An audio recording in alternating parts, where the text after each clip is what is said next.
sec. Hey there, folks. This is Screen Watching. My name is Dan Barrett, joined here by Simon Foster, as always. Simon, can I talk to you about opening titles? Sure. Yeah, let's do that. Hello, everyone. Good to see you, Dan. What are you talking about opening titles?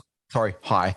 Look, I've been thinking a lot about opening titles recently, so I'll get to why specifically in a moment. But Okay. you know, there's always that thing where you're watching, and we'll talk movies because that's your language. Sure. You know, when you're watching a movie, and sometimes they'll do that sort of really unusual thing where you start watching the movie and you just get into the film and like you're really into it, and then right at the end, just as the credits are about to roll, they put up the name of the movie. Okay, so like Yes. RoboCop is one of these, Yes. and it always surprises me every time it comes up. I'm like, oh, they never told us what the movie is, and it's like right at the end. And it always seemed weird on RoboCop because at the very end, it's about him taking on an identity that isn't him as the titular RoboCop, but really he embraces his real human, like dead name identity from before. Yeah. Where are you going with this? Yeah, I see what you mean. Yeah. So I mean, RoboCop's just one of them, but you know, there's plenty of films that do it. But what got me thinking about this is TV shows. Right. So I was back in the 90s, there was this great show called ER. You might have heard of it. I know of it. Very popular. But they used to do this thing with the show where you'd be watching it and it wouldn't be until like 20 odd minutes into some of the episodes that suddenly the opening titles would start playing. Okay, and like it'd always like be a bit of a game I'd play as a viewer, and I'd be like, how long is it going to take this week? And it's like, oh, it's blown past the 16-minute mark. They're really pushing it. And then it's like, holy smokes, 22 minutes, opening titles come up. And I was thinking about it this week because I've been watching The Good Wife, which I mentioned as a rewatch a couple of weeks ago. Sure. And they do the same thing. And the reason for it is basically what they want is for people to get really invested in the program that you're watching and for you to not even really notice you haven't heard the opening titles. Because as soon as you hear the opening titles, that's maybe reason enough for you to go, I'll give this a miss. But the further into the episode that you put it, the absolute like least resistance you're going to get from anyone who's currently enjoying that product. One of the great... Not like TV, only better. Television! Teacher, mother! Secret lover. That's it? That's your movie? Well, I said that I had an idea for it.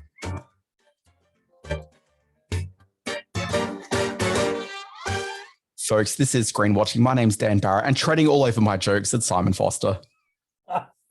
I did see what you were doing there for a minute. I finally caught up with it. I wasn't paying attention to the production meeting, so I should have really come across that.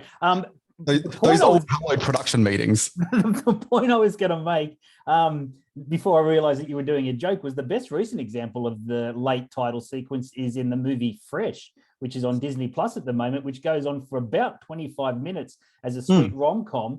And then Fresh pops up when the real movie starts, when things take a real nasty turn, which is a very clever use of sort of the delayed opening credit sequence. But anyway, we digress. I've always thought Midnight Mile could use that as well. How so? Well, just in that the first like 20 odd minutes of that seems just as dopier rom-com as it seems. And then suddenly there's like some sort of missile silo that's getting involved and, you know, it takes quite the turn. Yeah, it really does. But having said all of that, haven't we just got the biggest show we've ever done this week? It's kind of crazy exactly what we've got to review, the stature of what we're reviewing. And you know, the madness that goes on putting a show like this together. Sometimes there's nothing and sometimes it's crazy. Speak for yourself. I mean, I kind of feel that every podcast is the biggest podcast yet to date, but clearly you're not bringing it to the party. No, I rarely give any attention to what I'm doing through most of the week until I turn up to do the podcast. But this week, let me do the rattle through of the reviews. New Top Gun, new Star Wars property, new Stranger Things season launch, two, not just one, but two major animated characters coming to life on the small and big screen. And we're going to have a middle bit about the man himself, Tom Cruise. So I don't know how we're going to fit it all in because, you know, I'm not paying for this Zoom time on my own pocket, you know. Sorry, Simon, I don't want to tell you about movies and stuff, but I don't think you realize that Chip and Dale are actually two different characters. So therefore, it's actually three characters we're talking about. Oh, you're exactly right. See, this just gets busier and busier. So it's a very busy screen watching this week, folks. Stick with us. There's lots to talk about. Look, there is a lot to talk about. Now, before we dive into reviews, which usually we try to put up front, Simon's insistent we talk about other things first. So let's stretch things out, Simon. You got some things on your mind. The number one thing on everyone's mind is the passing of Mr. Ray Liotta. Yeah, it was a real shock. Only 67 years of age, passed away in his sleep while shooting in the Southern American country of Colombia. A great actor, one of the most unique screen presences we've seen in a long time. I'll never forget the first time I saw him in Jonathan Demme's Something Wild. He absolutely rocked my world with this fierce and terrifying portrayal opposite Melanie Griffith and Jeff Daniels. And there was also a sweet little film called Dominic and Eugene, which he made, which sort of showed the softer side of him, which wasn't seen very much on the big screen. But, you know, it's really sad. And of course, everyone's talking Goodfellas, as everyone should. It's one of the great American movies. But he was an actor that held a very unique place on screen with his manic energy and his piercing blue eyes and just the madness he could bring off. So, yeah, we'll miss Ray Liotta. He went far too soon. Yeah, he'll always be Shoeless Joe to me. Oh, of course, yeah. Shoeless Joe from Field of Dreams opposite at My Man Kevin. Yeah, he was terrific, and that was very much against type. He was playing a very sweet sort of character in that. He didn't get the script. You know, that's actually why I like the role more. I'm not actually a huge Ray Liotta fan, just generally. Like, I never feel that a project's worse for him being in it, but I've never really been particularly warm to him. Yeah, and he was fantastic just last year or the year before in Marriage Story opposite Adrian Brody and Scarlett Johansson. He played a very sort of high-level ambulance chaser or a lawyer he was just. Look, Simon, I don't want to tell you about movies, but I don't believe that Adrian Brody was the co-lead of Marriage Story. Really? Was the co-lead? No, I don't think he was in the movie. Oh, yes, he was. Adrian Brody with Scarlett Johansson in Marriage Story. Who was the man? Who was the guy? Blanking on his name right now, but no. It's Mr. Girls. It's Mr. Star Wars Force Awakens. Adam Driver. It's Adam Driver. Yeah, you're absolutely right. Anyway, we can edit that out later on, can't we? One of the joys of doing this on video. No edits. All right, let's get straight into the reviews, I think. Didn't you want to talk about Elvis as well? I wanted to mention just briefly that Elvis, the Baz Luhrmann film, opened at the Cannes Film Festival. It got the standard sort of 12-minute standing ovation, which, you know, there's a lot of buzz about that, but having been to Cannes and seeing some of the films that they give standing ovations for, I'm not at all surprised that they. Wait, is this entire segment so you can say I went to Cannes? Is that basically what this is about? It's been 2 weeks since I've said that. I've got to keep reminding myself. It was 6 years ago. I'm starting to forget. But it's had some very sort of divergent critical opinions. So we'll have to wait and see. It opens mid-June here in Australia, so it's not that much of a wait to see what our Baz does to the King. Look, I can't stand Baz Luhrmann movies. I think they're just awful. And so I was very apprehensive about him doing an Elvis movie because I would love to see an Elvis movie. I was at the point where I thought, you know what, it's a Baz Luhrmann film. I'm going to go and see this. And then I read all the critic reviews, which were basically saying this is a Baz Luhrmann movie. And then it reminded me, I'm not going to go and watch this movie. Yeah, there was one that said that it's kind of like Bohemian Rhapsody wrapped up to 4,000 miles per hour, which got me worried as well. So yeah, we'll have to wait and see. And everyone's talking about Tom Hanks's crazy Dutch accent in it, because apparently Colonel Tom Parker had a kind of a weird accent, and hearing Tom do it is rattling everyone's world, but who knows? Yeah, I'd like to think he's just reprising his character from That Thing You Do, but with an accent. That would be, well, exactly, yeah, he was a manager in that as well. Great song from That Thing You Do, starring Adrian Brody as well. Let's move on. Wait, what?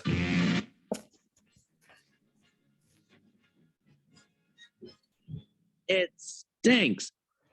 Look, it makes sense to talk about what's probably the biggest movie in the world at the moment. I mean, I guess, maybe. We'll see what the box office returns really are. But anyway, let's take a gander at the new Tom Cruise movie. It's called Top Gun Maverick. You may have heard of it. Everyone here is the best there is. Who the hell are they going to get to teach us?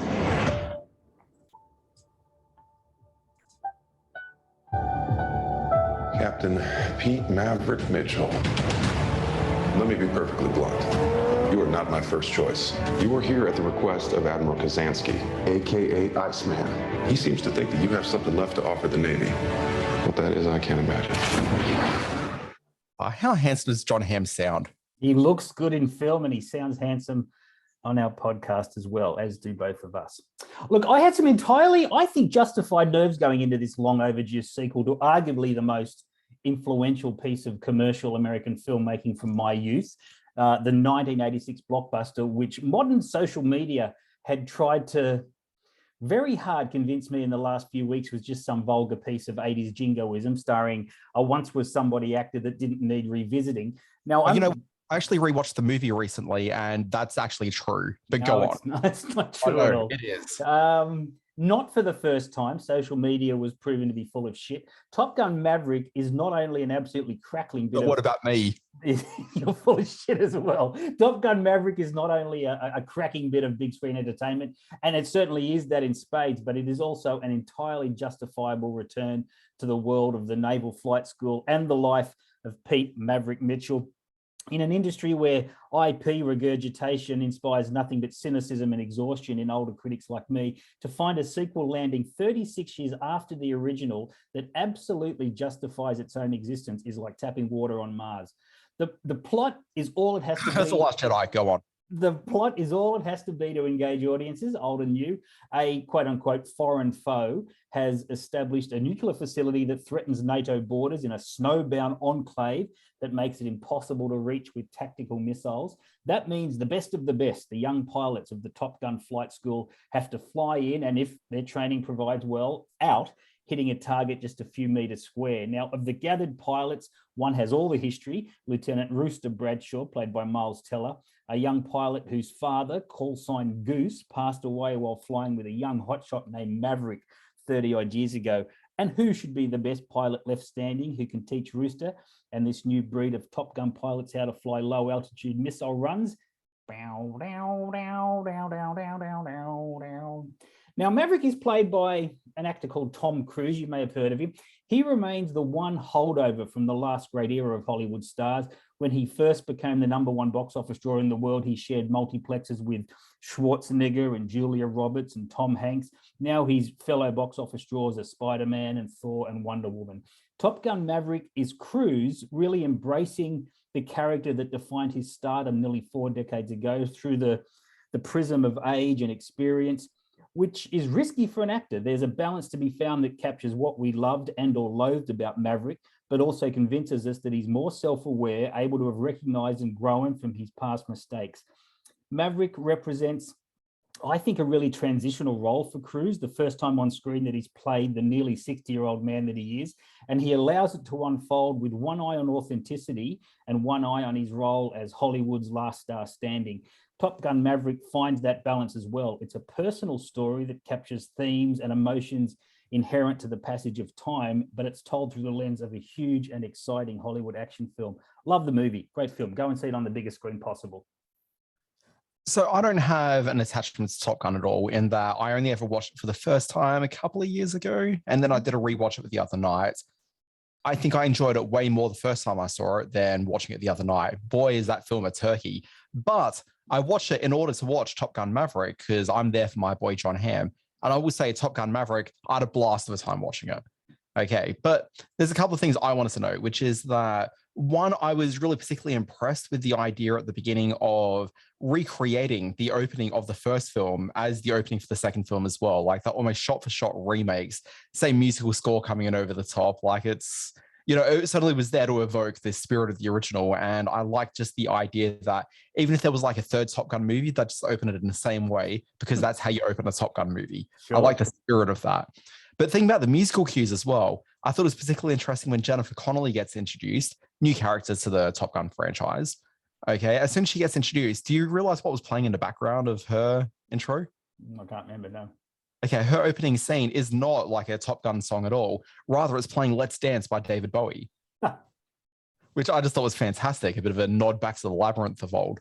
Yeah, well, that's true, and very cleverly done. I will point out that she's not so clever that you noticed. She's not a new character. She was referenced in the first Top Gun film as Penny, the daughter of the admiral that Tom Cruise scored with, or something like that, if I remember correctly. But she's certainly a new character on screen and a new sort of actress in the role, obviously. Yeah, I did find something a bit strange in there, though, where there's a number of characters that get introduced to this that we've not seen in previous movies. So the audience don't really have a pre-existing relationship with. But the Tom Cruise character, Pete Maverick, does. Maverick Pete? How does that go? Pete Maverick Mitchell. Pete Maverick. Pete Maverick Mitchell. There's a thing where, obviously not new to him, like it's a reunion of sorts for him taking place, but all the shots are framed with the idea that it's a reunion for the audience as well. And it's really strange, like being introduced to this character that's a beloved character we've all got 30-odd years of history with, even though we've never seen Iceman's wife before. And yet suddenly, like, she's sort of front and center of, oh my God, I can't believe we get to see her, whoever that actress was. Yeah, I think there's a, and I think that's one of the pleasures of the sequel is that it has a real grasp on the nostalgia element of this, and it knows not to overplay it, but also to reference it in a way that makes it nostalgia for these characters that we've never met before. We have nostalgia for this film. The film over exit. No, the film comes with its own set of nostalgic rules, and that's why characters like Ice's wife and even some of the pilots, we see them in scenes that seem familiar to us, that seem nostalgic, but we don't know these young pilots at all. And I think that's shorthand for you know what to expect, but we're gonna find joy in learning about these characters in the smaller moments, which we do. Sure. You want to hand wave that away? Sure, go for it. No, I do want to hand wave that away. I haven't even. I'm absolutely biting my tongue that you called, what did you call the original, an absolute turkey of a film or something? What I can't remember the words you used. I know I was shaking back the vomit in my mouth just thinking about the movie while discussing it. The film I thought was a bit strange is that why have the Ed Harris character in it, and why not just have Tom Skerritt in that role and bring him back? Tom Skerritt is still a working, viable actor right now. Why bring in Ed Harris? It just seemed like such a strange move. Oh, Tom Skerritt would have been too old. He would have retired from the Navy, given the age he was in Top Gun. Yeah, that wouldn't have worked at all. That would have been a kind of nostalgic nod that wouldn't have been within the realms of reality and just would have been fan service for fan service or No, is that actually true though, in terms of like an age of retirement? And I ask this only because one, I know nothing about some of the more senior members of the Navy, but two, I was reading an interview with John Hamm, because if there's a John Hamm interview, I will read it. What is it with you and John Hamm? Oh gosh, don't get me started.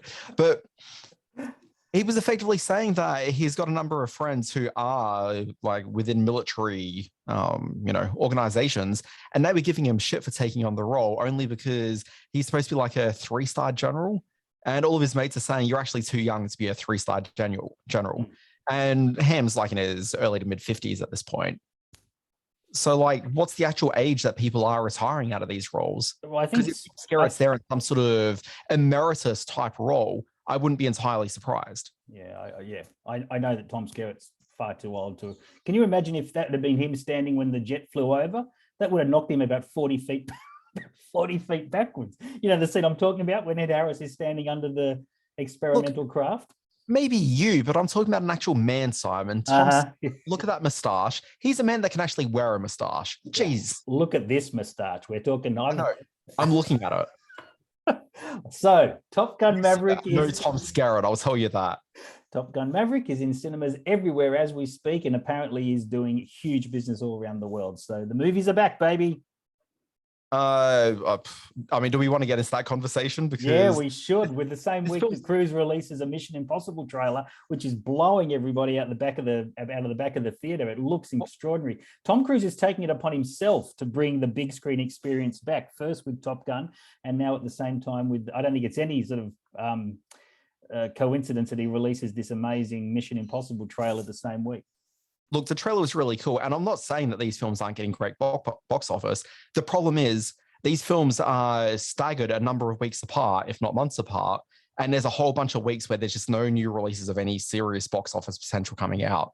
So the box office is back some weeks, but it's actually considerably down on 2019. Which is down again on 2018. How can you say that when we've got a Jurassic Park sequel down like a matter of weeks away, then we've got Elvis, then we've got the entire American box office summer coming off the back of Top Gun Maverick. Simon, stop. There's too many weeks in between each of these releases compared to previous years, is what I'm saying. Get your calendars out and see what I'm talking about. Well, we're about to get on to Stranger Things, which is 2.5 years or 2 years since the last thing we saw of it. I know, and I'm going to be referencing that very fact in a short while. Yeah, I don't think it's... Simon, I'm not talking about years between releases. I'm talking about the fact that you're saying the box office is back. And I don't want to spend too long on it because it's ridiculous. But essentially saying the box office is back is not quite true. Tentpole films are back, but there's too many weeks in between the tentpole releases to actually have the business being back to where it was. Well, I disagree with that off the back of Doctor Strange when it's sort of heading up towards the $700 million mark. You wouldn't have put a box screen. But the number of weeks in between the releases. You wouldn't have. No, that's not true. You would, in a business sense, you wouldn't have put out another big film in the second week of Doctor Strange. Simon, take a look at the calendar and see how many of these films are actually coming out. Compare that to 2019 and 18 and 17, and you'll actually see that it's not so much about the big tent poles, it's about the smaller films that are slotting in between that aren't being released anymore. Like those are the films that are actually picking up the large box office share that isn't the large tent poles. But they don't exist anymore, and there's too many weeks going between them. Well, I disagree with elements of that, but as you say, we really shouldn't get into it. But yeah, no, I think the box office is returning to a point post-COVID that is above and beyond what expectations probably were from the industry. Post-COVID expectations are an entirely different thing. But anyway. So we're comparing it to 2018 or 2019. There's been 2 years of COVID in between. It's entirely different playing field. Yeah, it is. But you're saying it's back. But it's not back. It's an entirely different playing field. Checkmate. Let's move on. I want to talk about Obi-Wan Kenobi. To say. Okay, go on. It's been 10 years. The fight is done. We lost. Leave us alone, Ben. When the time comes, he must be trained. Like you trained his father. It's my responsibility. Star Wars, a franchise that's completely abandoned a big screen, apparently. But look, the Force is strong with this one. In 2 episodes so far, it's proven to be exactly what one would want from an Obi-Wan Kenobi TV show. It nicely fills in the gaps on what life was like for the Jedi legend between murdering his apprentice, Anakin Skywalker. That's right, murdered his apprentice. What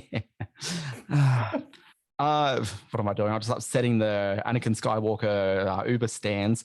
And he's also, between murdering him and helping out his Anakin son, Luke, I should have restarted this again. I had a very clever end to my paragraph, Simon. I've upset it entirely because I've amused myself by referring to a murder. Let me take a step back, and I'm just going to say that it fills in the gap between what life was like for the Jedi legend between murdering his apprentice, Anakin Skywalker, and helping out Anakin's son, Luke, when his life is ruined by the militaristic forces of the actually not dead Anakin. Now, within the first 2 episodes, we learn what the heck Obi-Wan's been doing. We establish his status as the Organa family's consigliere of sorts, explaining why Leia sent the droids to Obi-Wan in A New Hope, and we learn about the life of the remaining Jedi Knights following the order to murder them. There's ladies in there as well. And we get all of that along with the pew, pew, pew, pew laser guns and the lightsaber battles that we crave. Now, look, I groaned at the idea of another series starting on Tatooine. I'd had my fill of that with the awful Boba Fett TV series. I'm still finding sand in places that it shouldn't be. But where this show works, is pretty much where Boba Fett did not, because that's a lead character who's more than just a really cool suit. Ewan McGregor brings with him the weight of the character. We've seen him at his death in the very first film. Sorry, spoiler alert. We've seen him as a ghost in later films, and then as a young man in the form of Ewan McGregor. Here McGregor, that's how you respect someone, you say their surname.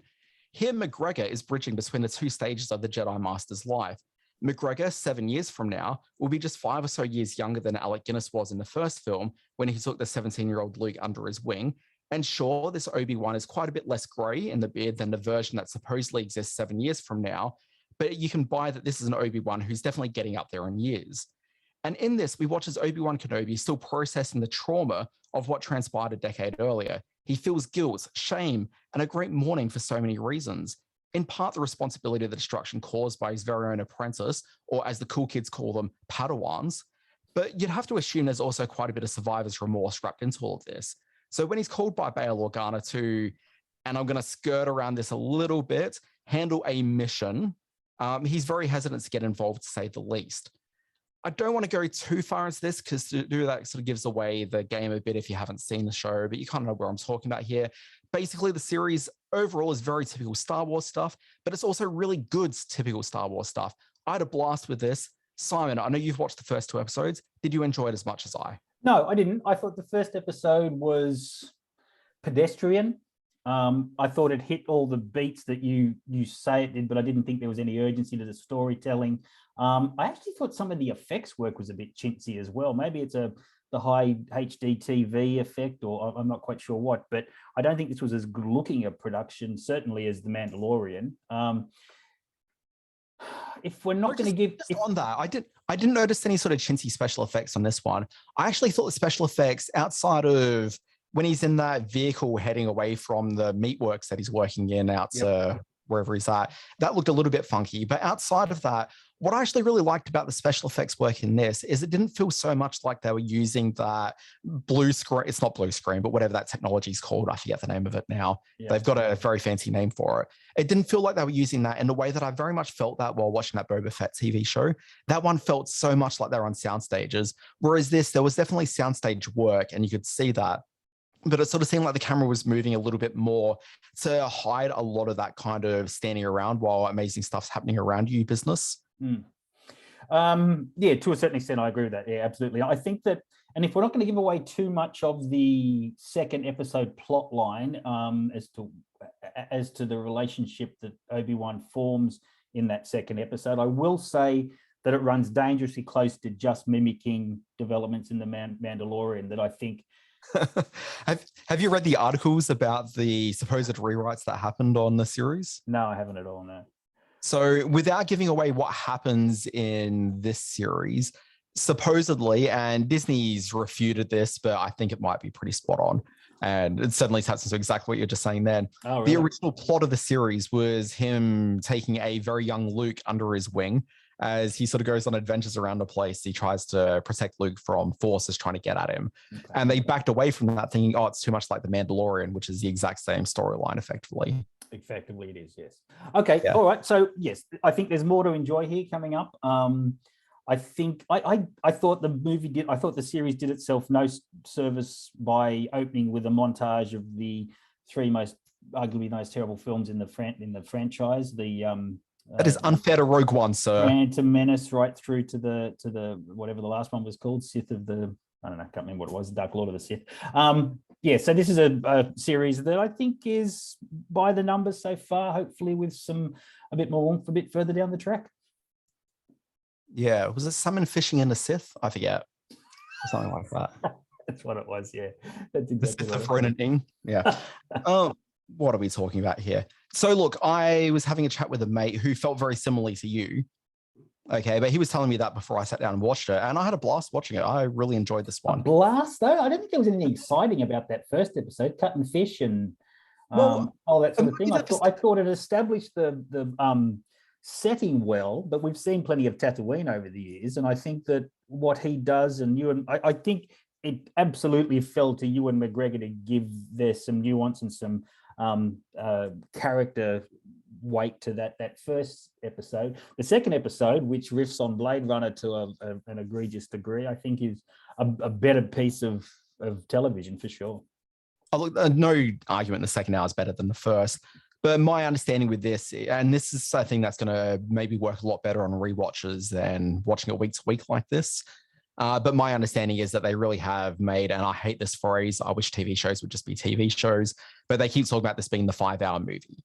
And I really got that from this, and that first hour is really just sort of building up the status of Obi-Wan before you start, pulling that knob back to let the pinball go flying into the game. Like it kind of felt that's very much what they're doing that first hour. And that makes sense if you watch 5 hours back to back, but I don't know how rewarding that really was in terms of a 2-hour watch like this. Yeah. So I think I sort of came into it with a bit of pre-awareness as to what they were doing structure-wise. Okay, so it's called Obi-Wan Kenobi, and it's on Disney Plus, and they're dropping. Well, the first 2 episodes are up there, and it's going to be the weekly drop for. I don't know how many episodes are in it. How long have they got to go? I think it's only 5, which is why that it's weird that they did 2 episodes back to back, and that's just another 3 weeks. Interesting. Yeah. Interesting. Okay, on Disney Plus as we speak. This is the second week in a row we've had some nutty Scandinavian horror film. I saw a film called Hatching.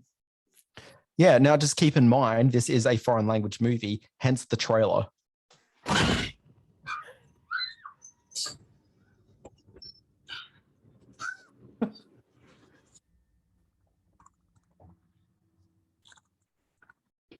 Audio-wise, it's just a minute and a half of that.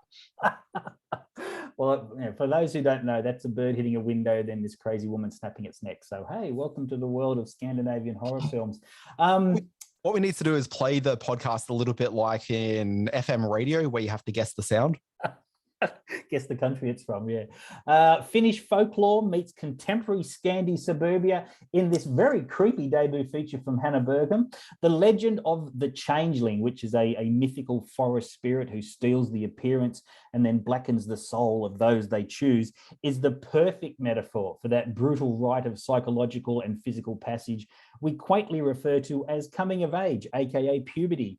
And this monster movie domestic thriller explores it with nightmarish precision. The just astonishing young lead actress, Siri Solalina, she plays Tina. She's our prepubescent protagonist, a kid who is just starting to realize that her outwardly perfect mother, played by Sofia Hekilia, is far more concerned about her perfect suburban image and YouTube likes and the actual act of parenting. While exploring her local woodlands, Tina finds an egg that needs tending. She hides the egg in her room, determined to be her own version of the perfect mum for whatever might hatch from it. So the egg swells in size, soon giving rise to a twisted creature, this half bird, half human monster thing. It's amazing physical effects work in this film. It's born into Tina's care, but as the young woman learns, toxic parenting begats toxic parenting as the monster starts to take an increasingly familiar human form and horrid happenings go unchecked in this picturesque Finnish middle-class home. Tina and her mother hurtle towards the kind of confrontation that only teenage girls and their mothers can conjure, and which your household has got to look forward to, Daniel. Hatching is in limited release, but make it a double feature. Go and see Hatching and then go and see The Innocents, which was the film I looked at last week, and it'll show you just how cool some Scandi horror can be. Yeah, sure. I will. It's hard to leave the house these days, Simon. I understand, and especially for a movie about a crazed teenager monster changeling thing. But hey, maybe watch it on the telly one day. No, that kind of sells me on it. Hey, Simon, I want to talk to you about a new feature film. Did I get my orders mixed up? No, I got it right here. I want to talk to you about both Chip and Dale. They are the Rescue Rangers. What's the first thing that pops in your head when I say Chip and Dale? I bet it's these guys. But certainly the second would be those rascally cartoon chipmunks, Chip and Dale. What if I did something like, I am into nuts. Good. I love it. Great stuff. So back in the 80s, Oliver had company and Fiverr went west. But who would really know that for sure? Because nobody was going to the cinema to watch a Disney cartoon in the 1980s, at least not at the cinema. But there was a Disney animation revival that was taking place, thanks to efforts on the small screen. Starting in 1985 with The Adventures of the Gummy Bears, Disney was having a renaissance of sorts. There were a couple of duds along the way, but talk to anyone who's now in their mid-30s to late 40s, and they'll speak warmly of Disney animated series like The Gummy Bears, DuckTales, Darkwing Duck, Tailspin, and Chip and Dale Rescue Rangers. These were all shows that were characterized by much higher quality animation than most cartoons on TV during the era, and each had a super catchy, fun theme song. What we didn't know at the time was the real-world lives of the actors from these shows.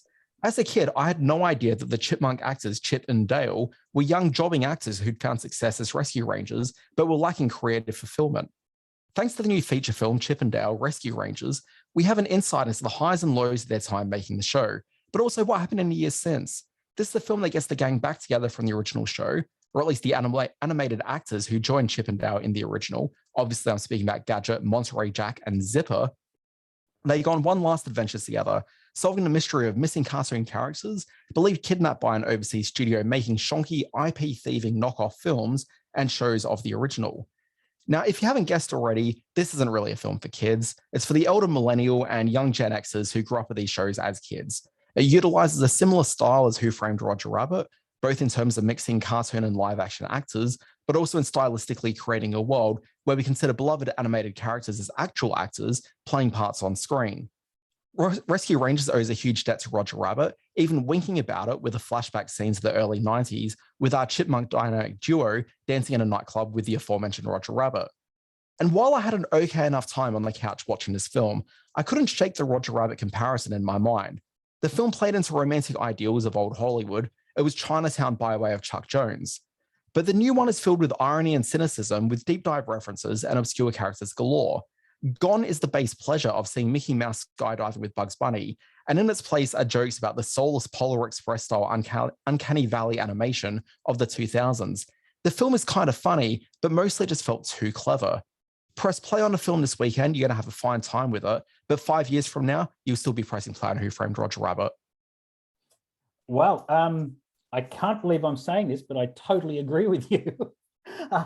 This is I agree. It's a film that is almost too clever for its own good. And you know, it was a lot more fun to write and conceive of the jokes in the movie than to actually hear them. And while I think it's more fun to talk about the movie than it is to watch it. Yeah, that's exactly right. That's exactly right. And I think that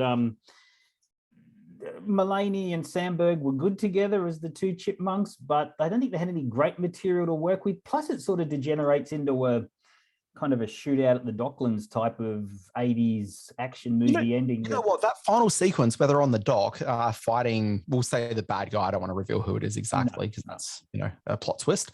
But it's actually pretty much like beat for beat the same as the dock scene at the end of Teenage Mutant Ninja Turtles 2, where they fight the Super Shredder. Yeah, which might the same. Which, in line with the rest of the film, may have been a reference. Like maybe, but you know, does it help the film at all? No, I don't think so. Chops to the young lady actress whose name I've forgotten, who's very beautiful and very funny opposite the two chipmunks. She gives her all as the human part of the experience. But in every other aspect, I kept thinking, am I not getting something here? And I wish I could sort of watch Roger Rabbit again right now. Yeah, it just felt like it should be better. Yeah, I agree. Yeah, that's a shame because there were high hopes for it. The trailer cut together really well. It didn't work in the same way that Joe Dante's Bugs Bunny film, Looney Tunes, whatever that was Back in Action. Back in Action didn't work either. It just felt too smug, too sure of how funny it was, something which Roger Rabbit definitely was not, and that much to its credit. That's a shame. I've been really thinking I should actually check out Back in Action sometime. Yeah, and I'm a Dante diehard, but no, that didn't work at all. Interesting. Simon, shall we move on to talk about the exciting world of Bob's Burgers? Let's. Oh boy. Oh no. Oh no. Oh god. Oh boy. Dad, I don't want to stop your flow, but can you pass the pilaf? Oh god. That's butter. You know what? Butter's better. Okay, this big screen episode of the series created by Lauren Bouchard and Jim Duterre, that's hard to say, does all it has to do to please the longtime fans of the Belcher family's trials and tribulations, while barely attempting to welcome anyone new to their adventures. Plotting is very much from the small screen. A ruptured water main creates an enormous sinkhole in front of Bob's restaurant, ruining the Belcher's plans for a successful summer of burger business. Bob and Linda, facing closure over unpaid debts, take to the footpaths with Teddy's hastily constructed mobile barbecue, hoping to sell all the burgers they need to keep the business afloat. Meanwhile, having discovered a skeleton in the sinkhole, and with the police proving typically ineffectual, the kids try to solve the mystery of the sinkhole skeleton. I guess big pluses are the skill with which the production adapts the small screen environments to the widescreen. The bright, bold, some would say garish TV colors aren't naturally suited to the cavernous confines of a cinema, but they pull it off somehow. There are 3 terrific song numbers, catchy and colorful, all with appropriate choreography. And most of the characters we love, including Mort and Tammy and Zeke, all get at least a little moment to shine. Much like the Simpsons movie, which is clearly the template both creatively and commercially for this film, the bigger, more expansive plot elements find favor over character, which denies fans some of the witty dialogue we love from the series. When the murder mystery plotting requires fleshing out and wrapping up, it takes up a big chunk of the film's midsection and stalls the comedy momentum. So many of the series' great moments happen in the restaurant or the family room or the bedroom, most of which are barely utilized in the film. Most hard done by, I thought, was Bob himself, who takes on a kind of bland hero role in the story. Also, for much of the film, the kids are apart from Bob and Linda, so the family fun stuff is lessened. Look, these are ultimately fairly minor gripes and mostly exactly the same ones I had with the Simpsons movie. So maybe it's just a format issue that the brilliant minds at Fox have yet to overcome, or they haven't tried, knowing fans will lap this stuff up anyway, which I did. I had a good laugh in it, but it's not a great movie, but it's a bit of fun. Yeah, so I think the highlights of the Simpsons movie, the most memorable takeaways was one Spider Pig, And 2, we do see Bart Simpson drop trowel quite visibly on screen. Does Bob's Burger, does he show the burger? No, he doesn't.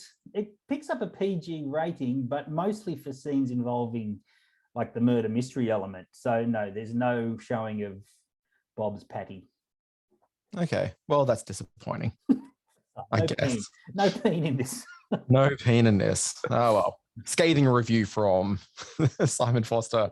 No peen in this movie. That's the poster quote. Rotten Tomatoes picks that up as your little pull quote.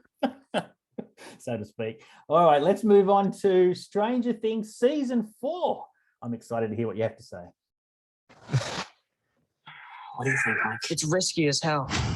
Chances of success are 20 to 1. Never tell me the odds.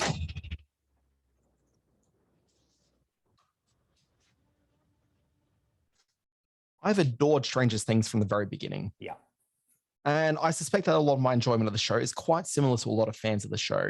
I actually couldn't give 2 hoots about the Upside Down, that creepy lab outside of town, or Eleven's power set. I'd be quite happy if after the first Stranger Things season, we didn't even see any more horror or supernatural business, just shifted into a Freaks and Geeks style high school dramedy. I'm simply happy spending time with these kids getting involved in scrapes. And my favorite episodes of Stranger Things are always the season returns. I enjoy seeing what the kids are up to that year.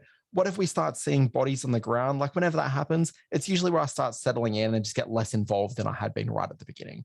So where are we as season 4 begins? Dustin and Mike are in a bind. They've got a big Dungeons and Dragons campaign on Friday night being waged by a new pal who's really hyper into it all. I've got Lucas, who needs to give D&D a miss that week, as he's got a basketball game he needs to play with the school team. He sees it as their pathway into being cool at school. Meanwhile, Eleven and Will are living in California.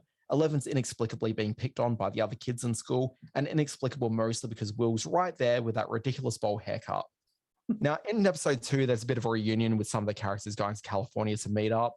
And then after that, I guess there's some upside down business and the season goes on as it is. Stranger Things season 4, 2 thumbs up. Oh, wow, that was quick. I have watched the first episode as well. I agree that I love the setup of all these characters. The Duffer Brothers moved through this first episode with a real love for their characters and a real skillful way of cutting all their interactions together, their journeys together. So big plus to that.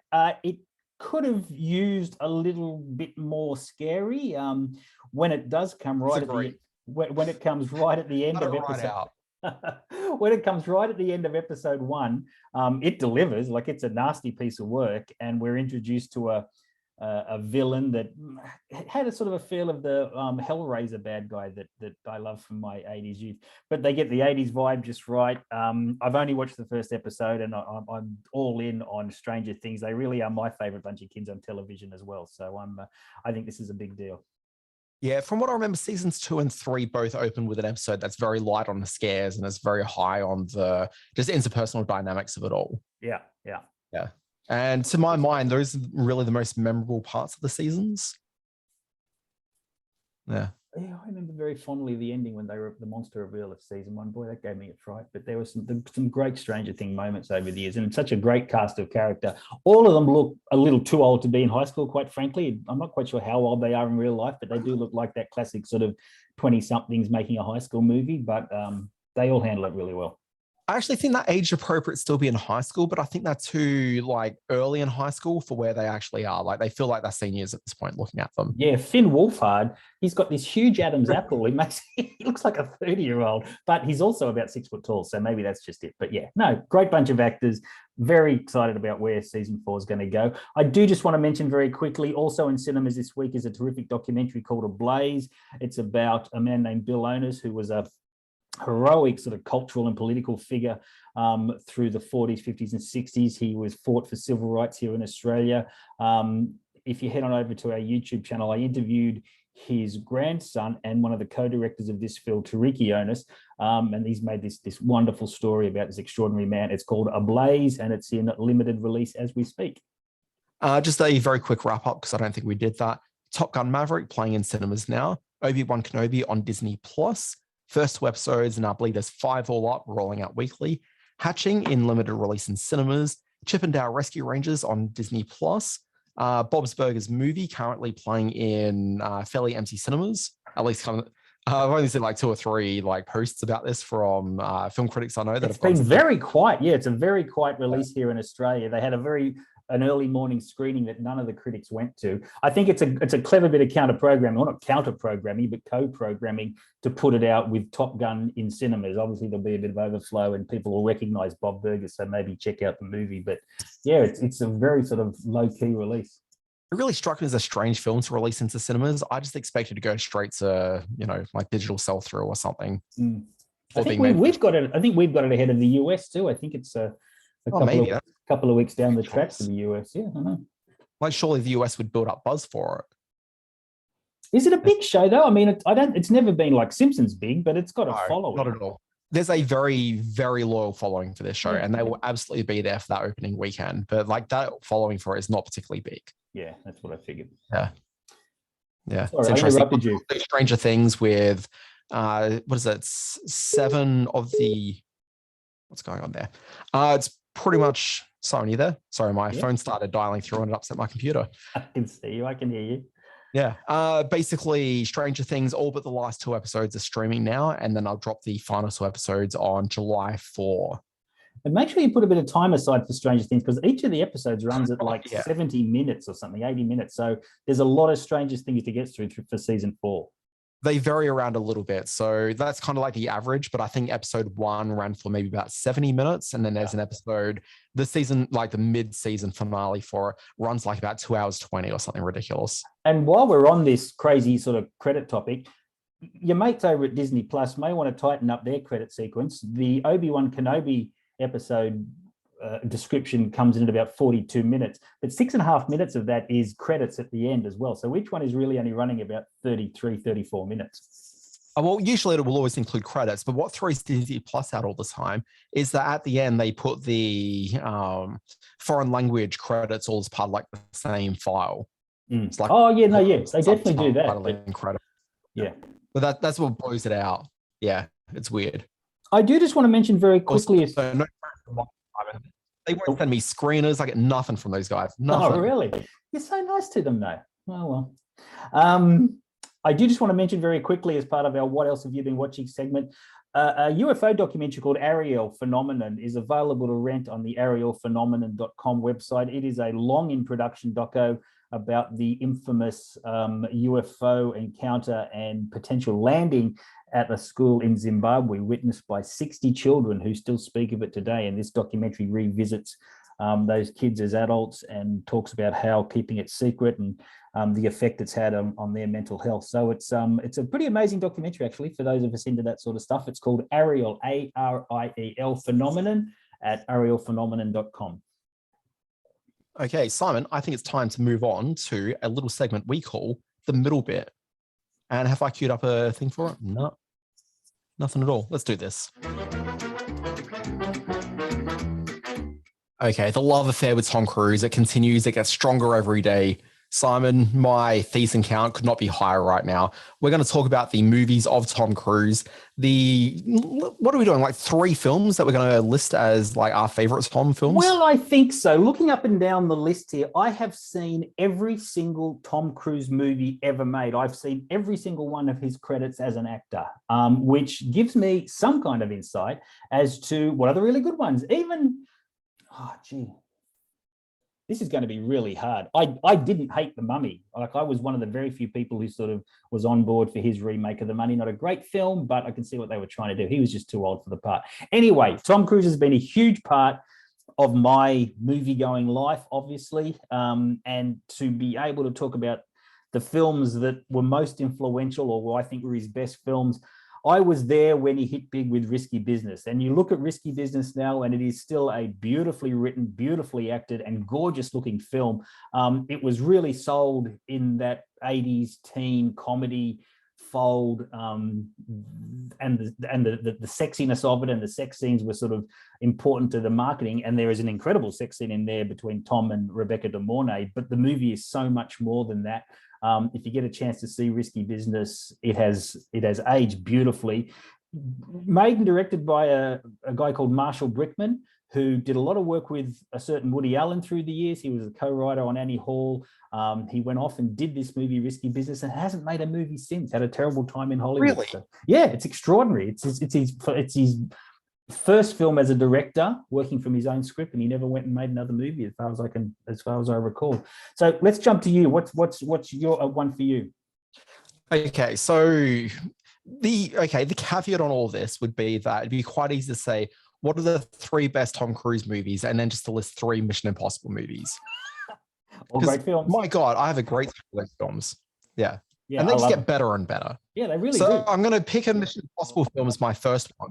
Yeah, so I'm going to pick a Mission Impossible film as my first one, but just consider this representative of my love for the franchise generally. Sure. So I'm just going to say the most recent Mission Impossible movie, Fallout. I think they're all, except for maybe number 2, just unimpeachably good. Even number 3, I think is pretty good. But I want to list Fallout only because I think the scale of production on that one is just so vast and big. And also it's got Vanessa Kirby in it. It's got Our-Man, Superman in it. There's just a lot of things going for it cast-wise. Yeah, I agree. He's been so smart with the way that he's handled that franchise. He's always attached himself to really creative, smart directors, starting from Brian De Palma with the first one.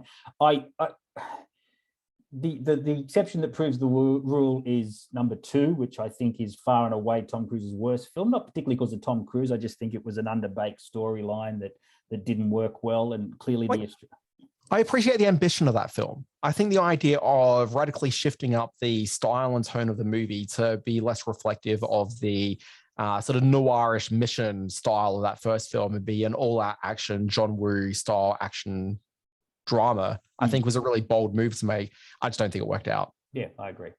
What's amazing is that Tom Cruise has always surrounded himself with the very best filmmakers.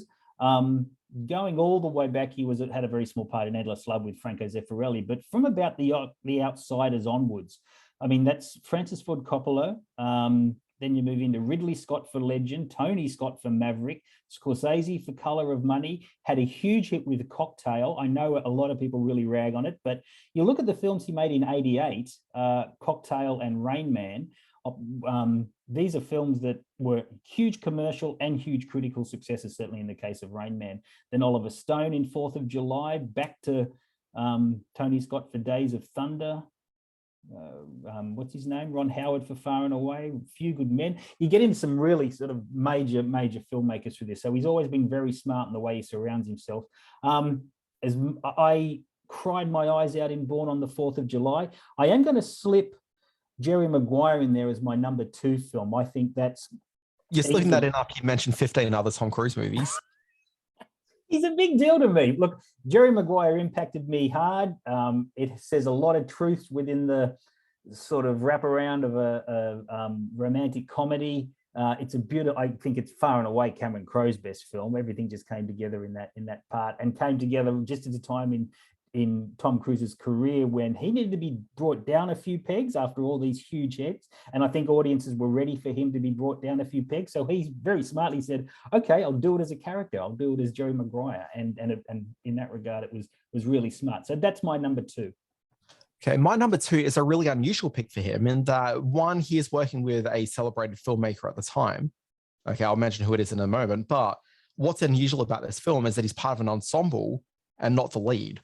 So I'm going to talk about 1999's Magnolia. Perfect. So this was him working with the then very hot Paul Thomas Anderson, coming off the back of Boogie Nights.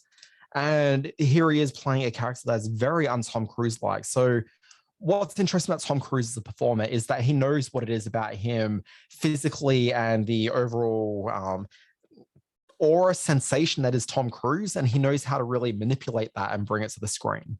So he's incredibly savvy in doing that. But I kind of feel with Magnolia that he suddenly plays around with that, but it's almost a deconstruction of what makes Tom Cruise's charisma work on screen through the, 12-hour runtime of Magnolia. So if you don't know Magnolia, basically his section of the film, he's playing a guy named TJ Mackey. He's one of these, what do you even call it? It's like a male empowerment. Yeah, like a men's rights sort of. Yeah, like if you want to go and pick up chicks, like this is the way to do it. Like this is how to celebrate your manliness, your manhood, and he's got a very specific slogan, which I don't think I can say here and keep our rating here. You're taming something. But yeah, so he's got that. But as you find out throughout the film, this other character is dying in it. It's kind of a bit of an anthology of sorts, sort of a bit like shortcuts where it sort of cuts between these stories. But there's a character in it who's dying of some sort of cancer. I can't remember exactly what it is. But you find out that's actually his father. And so what you're sort of learning through him being persuaded to go and see his father on his deathbed is really the life he had as a child and young man, and the way that he was sort of diminished, I guess, by a sort of very aggressive father. Of sort. It's a very subtle performance, and there's a lot happening which is really sort of under the surface as to what the film is really talking about, which I think is a credit to Paul Thomas Anderson, but also I think a huge credit to Tom Cruise for getting involved in the film. He was nominated for the supporting actor Oscar for that, and it's closest he's come to winning an Oscar, despite having a few nominations for Jerry Maguire and for a few other films along the way. He lost out in a real sentimental vote to Michael Caine for the Cider House Rules, which nobody remembers. Nobody talks about anymore. Exactly right. And I think it was, you know, as he's aging, maybe he'll sort of cross over into more Oscar-worthy roles. But he hasn't often been given credit for how good he is on screen, just because for so long he was that, you know, Mr. Box Office, and you know he still remains that. So, what's your third? Very quickly, my third one, just looking up and down the list, he's so good in so many things.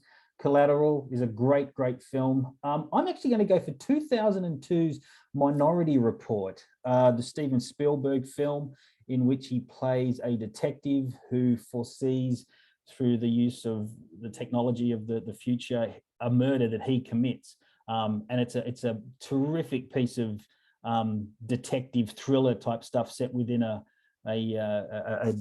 future world that Spielberg and a whole band of very talented people created.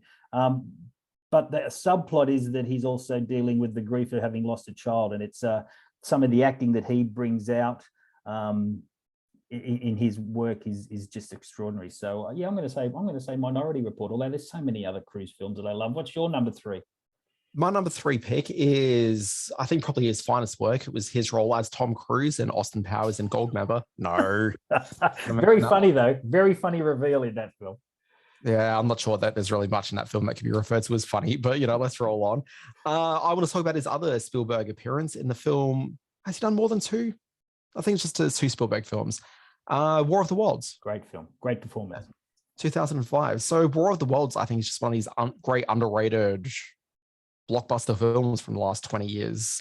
People don't really talk about it that much, but I think it really absolutely deserves to be highly celebrated in that it's a really creepy, unnerving end of the world story, which you kind of feel that you've seen every War of the World or every take on War of the Worlds at this point, but that one still manages to excite and thrill every time I watch it.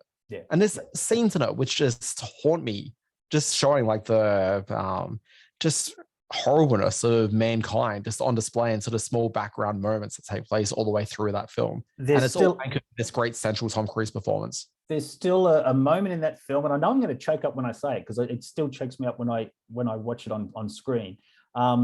As the world is collapsing around her, Dakota Fanning falls back on the back seat of the car and she whispers, "Is it the terrorists?" And it was the first time in a movie post 9/11 when I realized that this whole generation of children are going to grow up knowing what terrorism is, what terrorism can achieve. And as the world is collapsing around her, it's her very first thought that it's the terrorists. And that breaks my heart, that sort of little spirit. And it's almost a throwaway scene, but Spielberg captures it beautifully. And the relationship between Cruise and Dakota Fanning in that film is one of the best father-daughter moments you'll see in any of their movies. Yeah, also one of the few times that I think Tom Cruise has played a father. Yeah, you're probably right. Although he was opposite that obnoxious little brat in Jerry Maguire. The size of the human head is 3 pounds 14 ounces. Look, that kid's adorable. Jonathan Lipnicki. Yeah. What's he doing now? Let's get him in as a guest. Yeah, we really should. I think he's covered in tattoos and he's a bit of a bodybuilder now. I think he's grown up into kind of a muscle man. So maybe we shouldn't have made fun of him. Anyway, that's our Tom Cruise segment. where do you stand on Interview with the Vampire at his version of Lestat, which copped so much flack at the time, but which has sort of grown on everybody over the years for the angle that he brought to it? Look, I don't know. I've really got a good take on Interview with the Vampire, and this is largely a result of my age. So I was 12 years old when that film came out. So I was too young to really be sort of swept up in the romance of Anne Rice at that point. Sure. And it's a film that I just never really found myself like going back to. I've certainly seen it at least once, maybe twice. Yeah. But I think also just being a product of my age as well. A couple of years later, this little TV show called Buffy the Vampire Slayer came out, and it stole so much from Interview with the Vampire. Oh, really? Like there's so many sequences, particularly the Angel character. A lot of it seems very much just structured around the same way that film is structured in terms of its flashbacks and the sort of scenarios that they place him as a vampire into. That it's just kind of corrupted the movie for me. So I've never been able to come to it on a fair platform. Yeah, fair enough. His lowest box office ever was for a film called Lines for Lambs. Robert Redford directed it. Redford co-starred with him and Meryl Streep, a political sort of thriller, political drama. Nobody saw it. A lot of hopes for it around Oscar time that didn't eventuate, so it got lost in the madness. So anyway, congratulations, Tom Cruise. Incredible career. Still flying the flag for movie stars around the world when there's so many names that just aren't going to...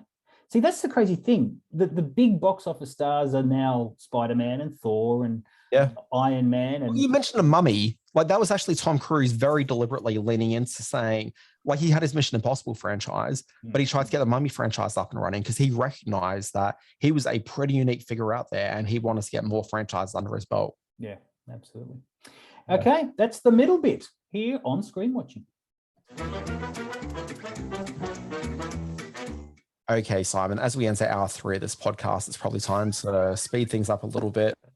Yeah, so we should wrap it up. Okay, well, I can only find one movie debuting on streaming next week of any note. It's called Interceptor. It's an Australian shot film starring Miss Chris Hemsworth, Elsa Pataki, and quote-unquote Zoe Carides as President Wallace.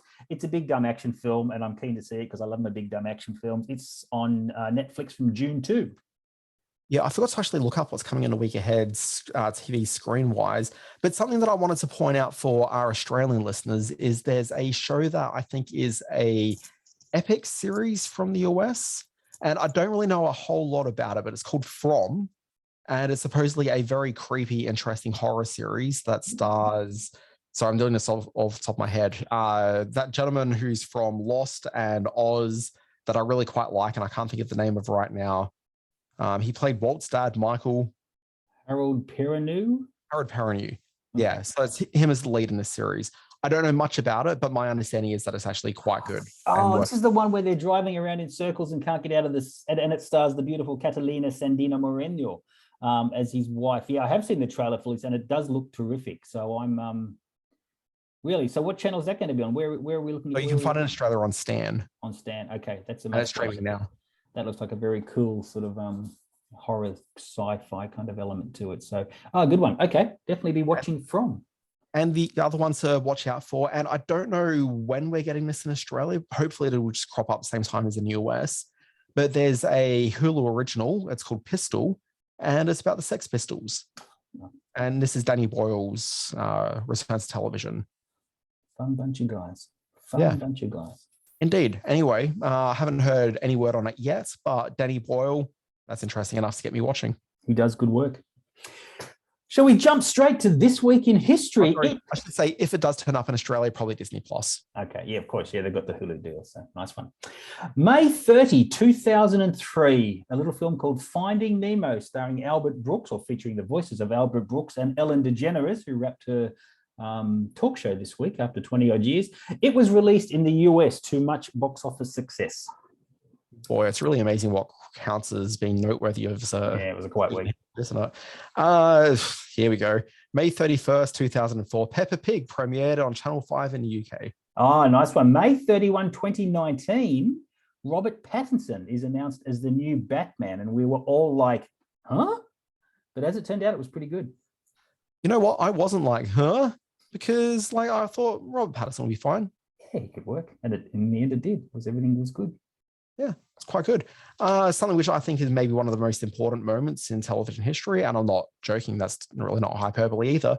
June 1st, 1980, the first transmission of CNN, which obviously that's fairly big when you just consider it on its own terms, but also just realize that really kickstarted the mainstreamification of cable TV as a viewing destination. And another huge moment in TV history, we will all be able to say where we were when this happened. On June 2nd, 1999, the Bhutan Broadcasting Service brings television's transmissions to the Kingdom of Bhutan for the first time ever. Boy, they were heady days for the people of Bhutan. Well done, Bhutan Broadcasting Service.